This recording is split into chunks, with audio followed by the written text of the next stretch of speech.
In Romans chapter 2 and into the beginning of chapter 3, Paul is writing about how God treats the Jews and how the Jews were given some particular advantages. They were the ones who were given the covenant, the promises, the scriptures. And so Paul writes a bit about some of the advantages that the Jews enjoyed. But he also talks about who is really a Jew. And again, remember, Paul is someone who was a Pharisee, born into a family of Pharisees, as to the law, incredibly zealous.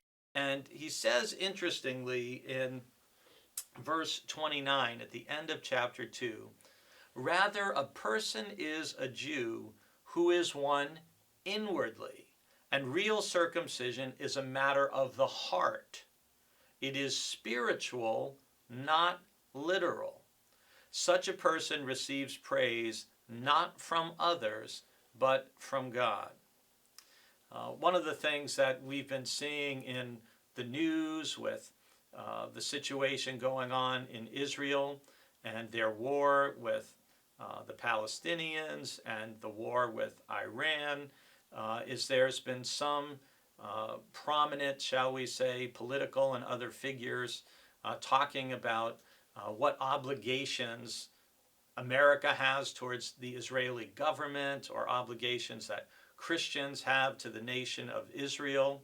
And I would encourage you, if you want to hear a good sermon about all of this, that you can go to the website for the First Baptist Church of Manchester, New Hampshire, because our son Greg preached about all of this just a few weeks ago.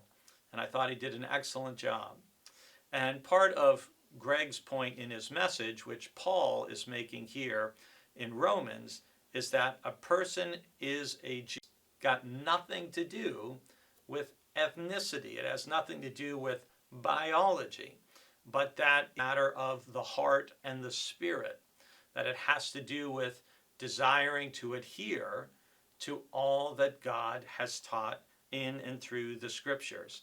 And Paul is making that argument. A Jew is one inwardly, it's a matter of the heart, it's spiritual, not literal. And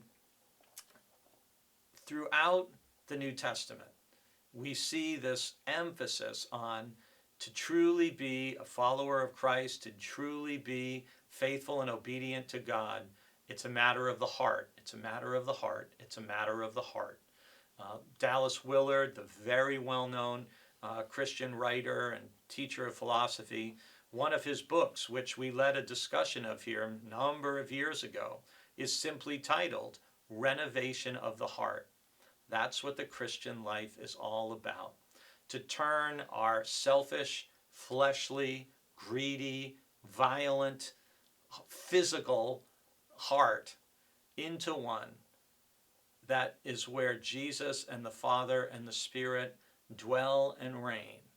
That is what we are after. It is a matter of the heart. It's inward and it's spiritual.